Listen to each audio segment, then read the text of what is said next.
Varahi silks వారి grand festive celebrations పొందండి 10,000 రూపాయలు ఆపై కొనుగోలుపై బంగారు నాణెం ఉచితంగా. నమస్తే.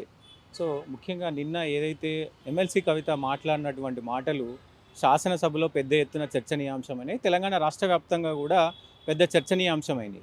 సో ఏంటి అసలు కవిత మాస్టర్ ప్లాన్ ఏంటి, కవిత ఏం చేయబోతుంది? సో ఈ విషయాలపైన మాట్లాడించే ప్రయత్నం చేద్దాం. సంధ్యారెడ్డి గారు ఉన్నారు నాతో పాటు, మదర్ ఫౌండేషన్ చైర్మన్. అక్క చెప్పండి, నిన్న ఏదైతే మాట్లాడినారో కవిత గారు, సో అవన్నీ కూడా తెలంగాణ రాష్ట్ర వ్యాప్తంగా ఒకవైపు కల్వకుంట్ల కుటుంబాన్ని అయితే కలవర పెడుతున్నాయి. సో ఒకవైపు మరి రాష్ట్రంలో కూడా పెద్ద ఎత్తున చర్చనీయాంశమైంది. మీరు ఆమెతో పనిచేశారు కాబట్టి, మీకు చాలా సన్నిహితంగా ఉంటారు కాబట్టి, సో ఏంటి అసలు ఏం చేయబోతున్నారు కవిత అంటే ఏం చెప్తారు? అంటే తన రాజకీయ జీవితం అనేది ఆమెనే ఖరాబ్ చేసుకుంది. ఎందుకు అంటే తెలంగాణ ప్రజలు మంచి స్వేచ్ఛనిచ్చిర్రు, మంచి పదవి ఇచ్చిర్రు, మంచి లైఫ్ని ఇచ్చిండ్రు. ఇక్కడ అర్థమైందా?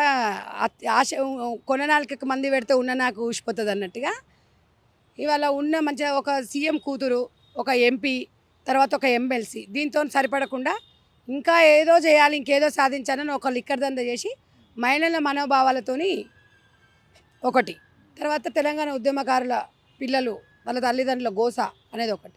ఏది ఏమైనా కవిత గారు ఏడుస్తుంటే మాత్రం బాధ వేసింది. ఎందుకంటే ఒక మహిళగా బిడ్డల మీద ప్రమాణం ఎవరు చెయ్యరు నాకు తెలిసి. దేవుడు లక్ష్మీ నరసింహస్వామి, ఉగ్ర నరసింహస్వామి, ఆయన మీద ఒట్టి పెట్టింది కాబట్టి నమ్మొచ్చు మనం. అంటే తన బాధకు కారణం ఏంది అనేది, అంటే తను రియలైజేషన్ అయ్యింది లైఫ్లో అనేది మనమైతే ఒకటే నేనైతే భావిస్తున్నా. నా పర్సనల్గా నేను ఒక మహిళగా తనతో ఉన్నా. కాకపోతే మొండిది ధైర్యం అయితే ఉంది. ఏదో ఒకటి సాధిస్తుందంటే ఆల్రెడీ 100కి వెళ్ళింది, 0కి వచ్చింది. మళ్ళీ ఇప్పుడు నెక్స్ట్ రాజకీయాలల్లో ప్రజలు ఎట్లా రిసీవ్ చేసుకుంటారు అనేది నాకు తెలియదు. ఎందుకంటే ప్రజలు మనసు ఎప్పుడు ఎట్లా మారుతుందో కూడా మనకు తెలియదు. కాబట్టి నేను అనేది ఏంటంటే రాజకీయాలు మనకు శాశ్వతం కాదు అనే విధంగా ప్రతి ఒక్కరూ కూడా ఉండాలి. పదవి ఉన్నా పదవి లేకపోయినా బ్యాలెన్స్డ్గా ఉంటే మనకి ఈ బాధ రాదు. పదవులు అనుభవించిన వాళ్ళకే ఈ బాధలు వస్తాయి. కొన్ని వర్డ్స్ మాట్లాడింది, నేను ఒక నార్మల్ పర్సన్గా వెళ్తున్నా, ఒక శక్తిగా తయారై వస్తానంటూ కూడా భావోద్వేగంతో. నార్మల్ పర్సన్ ఏం కాదు, ఆమె కేసీఆర్ కూతురు. ఆమె తక్కువ అంచనా వేసుకుంటుంది. మీరు రమ్మనే కోరుకుంటున్నాం. మహిళలు చట్టసభలలో రావాలి. 33% రిజర్వేషన్ వస్తుంది. అందులో ఒకటి ఆమె కేసీఆర్ బిడ్డ, ఒకసారి ఎంపీగా అయింది. ఆమె ఎక్కడైనా టికెట్ వస్తుంది. పార్టీ పెట్టినా, వాళ్ళ నాయన పార్టీలున్నా, ఇండిపెండెంట్గా నిలబడ్డా కూడా పార్టీ అవకాశం, గెలుపు ఓటం అనేది నాకు తెలియదు, కానీ పార్టీలలో ఏ పార్టీలకు పోయినా కూడా ఆమెకు అవకాశాలు ఉంటాయి. అనుభవం ఉంది, డబ్బు ఉంది, అన్నీ ఉన్నాయి.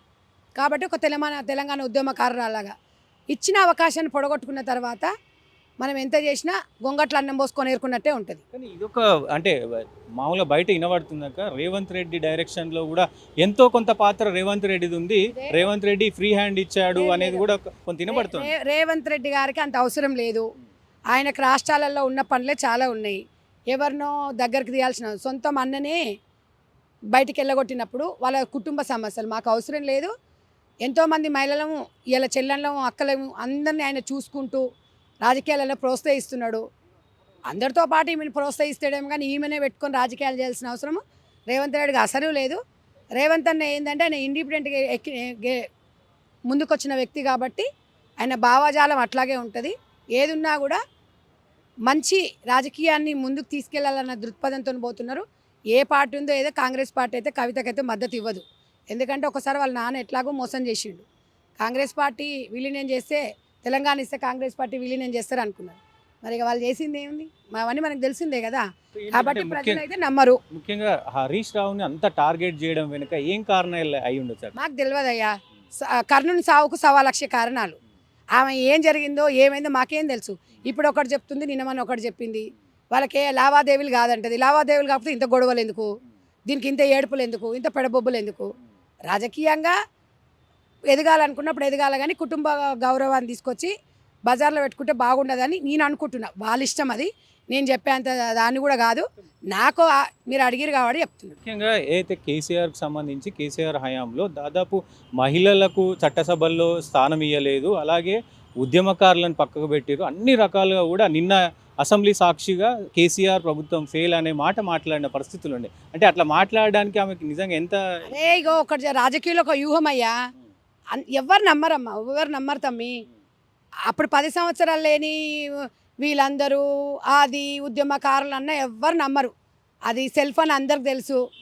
ఆమె సొంతంగా ఎదగడానికి ఏదో పావులుగా వాడుకుంటుంది, సెంటిమెంట్ రాజకీయాలు అంటున్నారు. కానీ నేనైతే ఒక ఆడబిడ్డగా, ఒక చెల్లెగా, ఒక అక్కగా డెఫినెట్గా ఆమె చట్టసభలలో రావాలి. ఒక మహిళలకు ఆదర్శం కావాలి. 10 మంది మహిళలను కూడా ఆదర్శంగా తీర్చిదిద్దాలని నేను మీ ఛానల్ ద్వారా చెప్తున్నాను. ఎట్లా ఉండబోతుంది అంటే ముఖ్యంగా ఆమె పార్టీ పెడితే కనుక మనుగడ ఎట్లా ఉండబోతుంది?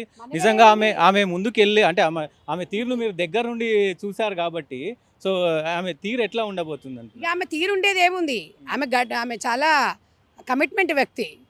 చూద్దాము ఆమె తీరు ఎట్లున్నా ఏమున్నా పార్టీ పెట్టినా కూడా తెలంగాణ ప్రజలు ఎట్లా రిసీవ్ చేసుకుని నేను ఎట్లా చెప్తా చెప్పు. 100% నేను చెప్పలేను. రాజకీయాలలో అయితే రాజకీయ పార్టీ అయితే పెడుతుంది, పెట్టాలనేతోనే ఉంది. ఒక ఉమెన్ ఇండివిజువల్గా ఎదగాలనుకుంటుంది, స్వాగతిద్దాం. దాని ఏముంది? ఇప్పుడు ఎన్నో పార్టీలు ఉన్నాయి, అందులో ఇదొక పార్టీ. ప్రజలు దేవుళ్ళు, ప్రజలు ఎట్లా తీర్పిస్తారో చూడాలి. కాంగ్రెస్ పార్టీకి కవితకు అసలు సంబంధమే లేదు.